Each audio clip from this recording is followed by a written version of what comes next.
Street style peanut ಬನ್ masala ಸಕ್ಕತ್ತಾಗಿರುತ್ತೆ taste ಮಾತ್ರ. ಮೊದಲಿಗೆ ಇದನ್ನ ಮಾಡ್ಕೊಳ್ಳೋದಕ್ಕೆ ಕಡಲೆ ಬೀಜನ ಸಣ್ಣ ಹುರಿನಲ್ಲಿ ಚೆನ್ನಾಗಿ ಹುರಿದು ಸಿಪ್ಪೆ ತೆಗೆದಿಟ್ಕೋಬೇಕು. ಒಂದು ಬಾಣಲೆಗೆ ಸ್ವಲ್ಪ ಎಣ್ಣೆ ಕಾದಾದ ನಂತರ ಅರಿಶಿನ ಪುಡಿ, ಅಚ್ಕಾರದ ಪುಡಿ, ಚಾಟ್ ಮಸಾಲ, ಆಮ್ಚೂರ್ ಪೌಡರ್, ಕಾಳುಮೆಣಸು, ರುಚಿಗೆ ತಕ್ಕಷ್ಟು ಉಪ್ಪನ್ನ ಹಾಕಿ ಸಿಪ್ಪೆ ತೆಗೆದಿಟ್ಕೊಂಡಿರುವಂಥ ಕಡಲೆ ಬೀಜನ ಹಾಕಿ ಚೆನ್ನಾಗಿ ಮಿಕ್ಸ್ ಮಾಡ್ಕೊಂಡ್ರೆ ಮಸಾಲ ಪೀನಟ್ ರೆಡಿ.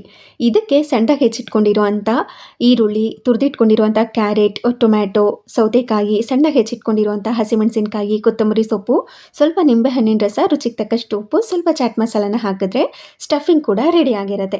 ನಂತರ ಇದಕ್ಕೆ ಗ್ರೀನ್ ಚಟ್ನಿ ಬೇಕು. ಅದಕ್ಕೊಂದು ಮಿಕ್ಸಿ ಜಾರ್ಗೆ ಸ್ವಲ್ಪ ಶುಂಠಿ, ಬೆಳ್ಳುಳ್ಳಿ, ಹಸಿಮೆಣಸಿನಕಾಯಿ, ಜಾಸ್ತಿ ಕೊತ್ತಂಬರಿ ಸೊಪ್ಪು, ಪುದೀನ ಸೊಪ್ಪು, ಸ್ವಲ್ಪ ಕಡಲೆ ಬೀಜ, ರುಚಿಗೆ ತಕ್ಕಷ್ಟು ಉಪ್ಪು, ಸ್ವಲ್ಪ ನಿಂಬೆ ಹಣ್ಣಿನ ರಸ, ಚಾಟ್ ಮಸಾಲ, ಆಮ್ಚೂರ್ ಪೌಡರ್, ಸ್ವಲ್ಪ ಮೊಸರನ್ನ ಹಾಕಿದ್ರೆ ಗ್ರೀನ್ ಚಟ್ನಿ ಕೂಡ ರೆಡಿ.